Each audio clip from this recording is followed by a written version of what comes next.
Un beau jour, c'était en janvier 1981, je suis entré dans une galerie que je fréquentais, rue Mazarine, et je tombe sur un masque, un objet que je n'avais jamais vu, nulle part, qui ne ressemblait pas du tout aux objets africains que j'avais commencé à collectionner, comme tous les amateurs d'art primitif qui se lancent sur cette voie. Cet objet, c'est celui-ci. Il était en vitrine. Non, il était à l'intérieur de la boutique. Et vous rentrez. Je rentre. Voilà cet objet. Qu'est-ce qui m'avait frappé quand je l'ai vu? C'était, à la différence de la plupart des objets africains que j'avais pu voir, il n'était pas travaillé dans le volume. Disons dans une esthétique qu'on peut qualifier de cubiste, en prenant les termes habituels dans l'esthétique occidentale. C'était pas un travail sur le volume, mais c'était un travail d'expressivité dans le plan. C'est-à-dire que ce masque, c'était un disque, et avec très peu de modelé. Quand vous le voyez de profil, on voit pratiquement rien, c'est une planche. Alors, comment est-il possible d'arriver, de produire un tel effet expressif avec des moyens réduits? Avec des moyens plastiques réduits. Avec des moyens plastiques réduits. Remontrez-le nous, gardez-le un peu. Moi, il me fait penser au masque d'Agamemnon. On peut dire ça. Quand on voit les masques laqués, le laqué, c'est un démon qui est surtout connu dans le pays Newar, dans le centre du Népal. Eh bien, le laqué est exactement le gorgonéion des Grecs, avec la langue tirée, la même expression, et il est fait pour méduser, au sens étymologique du terme, vraiment, pour vous figer d'effroi. Oui. Et chez les Grecs, voir un masque en face, c'était voir la mort. D'ailleurs, les masques, c'était des masques mortuaires. Voilà, et dans le fond des tasses, on dessinait un gorgonéion pour que le verre soit toujours rempli, pour que la tasse soit toujours remplie, n'est-ce pas? C'était un truc des bistrotiers de l'époque, pour pas que les gens voient tout à coup l'image de la main. Alors vous voyez ce masque, et pourquoi est-ce que vous l'aimez? Eh bien, je l'ai aimé pour son caractère minimal, pour son caractère, sa densité, sa concentration expressive. Et aussi, il m'ouvrait la porte à un univers qui n'est pas celui de l'art africain, ou ni même de l'art océanien. Univers qu'au début, j'assimilais, comme tout le monde, à cette mystérieuse entité qu'on appelle le chamanisme. Voilà. Le chaman, quand il quitte ce monde-ci pour passer de l'autre côté, il a besoin d'un bouclier.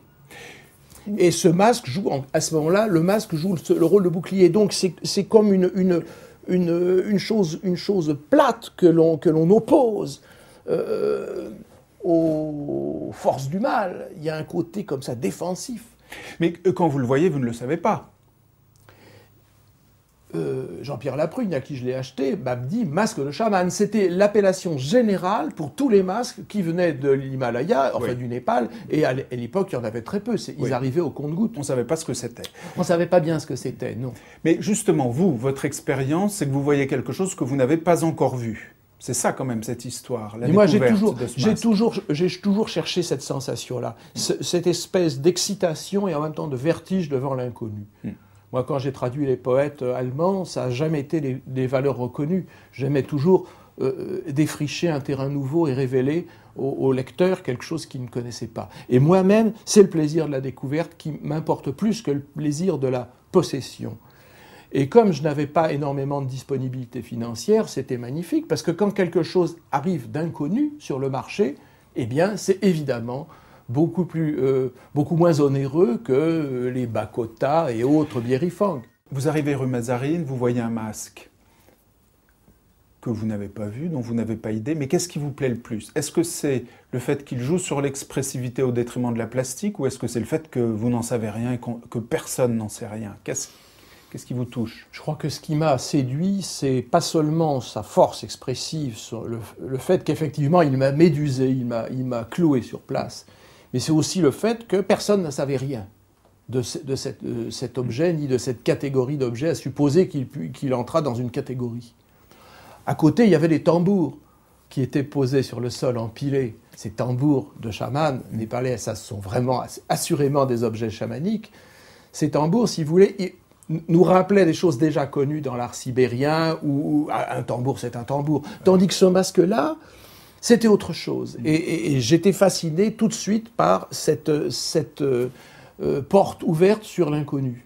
Avec évidemment l'excitation supplémentaire que représentait pour moi le fait qu'il n'y avait aucune documentation. Car la première chose qu'on m'a dite, c'est on ne sait pas ce que c'est. Il n'y a rien, il n'y a pas d'article, il n'y a jamais eu d'études sur ces objets. Alors quand on ne sait pas ce que c'est, ça veut dire qu'on est seul au monde, et ça veut dire qu'on juge l'objet en fonction de son cœur finalement. Il n'y a pas de savoir, il n'y a pas de style, voilà, il n'y a forme pas cette prédéterminée. médiatisation de la connaissance, de l'érudition, des spécialistes. On est dans un face-à-face. Or, ce que vise le masque, c'est justement ce face-à-face. On peut s'intéresser effectivement à l'encodage, à la Lévi-Strauss, à toute cette grammaire, mais en fin de compte, l'objet, il est là pour apparaître, et pour apparaître dans l'instant. Et de cette apparition, on ne sait rien, finalement. On ne peut rien dire, sauf qu'on est là, en face, et quelque chose se passe qui vous réduit au silence. Oui. On ne peut pas dire que c'est joli, on peut dire qu'on est pris. On n'est pas pris. On est pris. J'ai toujours fui le côté joli, le côté académique dans les objets primitifs. Aussi pour une raison qui est que plus l'objet est simple, minimal, et plus, s'il est fort, l'expression justement va être non seulement concentrée, mais multiple, énigmatique, ouverte. Quand un objet est raffiné et fait par un professionnel, si vous regardez bien, il a une expression. Il n'en a pas deux, il n'en a qu'une. Par exemple, les masques japonais, les masques chinois, qui peuvent être des magnifiques œuvres, moi je dirais artisanales, mais enfin on va dire d'art. Eh bien, ces masques, ils vous fatiguent à la longue, parce que vous restez devant, c'est toujours la même expression. Tandis que cet art primitif, et surtout cet art primitif là, devant un masque, ça change avec les jours. On ne sait pas très bien où on est. Ça change avec l'éclairage. Vous tournez l'objet et tout à coup, il prend une expression différente. Alors vous allez me dire, si c'est un truc dans un plan, si c'est un disque, en quoi est-ce que l'expression peut changer? Eh bien justement, plus les moyens sont réduits, plus tout va se jouer dans des légers déplacements de symétrie, de forme, un carré qui devient légèrement un trapèze pour parfois les ouvertures des yeux carrés, qui est une spécificité népalaise, eh bien c'est sur ce genre d'effet minime que repose l'efficacité expressive. Est-ce que vous voulez dire aussi que la perception que vous avez du masque, parce que c'est finalement uniquement la question de la perception qui nous importe ici, enfin qui vous importe, vous, face à un masque népalais, est-ce que vous voulez dire que la perception, elle dépend aussi de votre humeur, du coup d'œil que vous jetez, un coup d'œil plus ou moins long Oui, je n'ai jamais été adepte de l'objectivité en la matière. Je crois que le positivisme qu'on a appris, n'est-ce pas, dans les universités, nous fait faire un peu fausse route quand nous sommes confrontés à des œuvres d'art.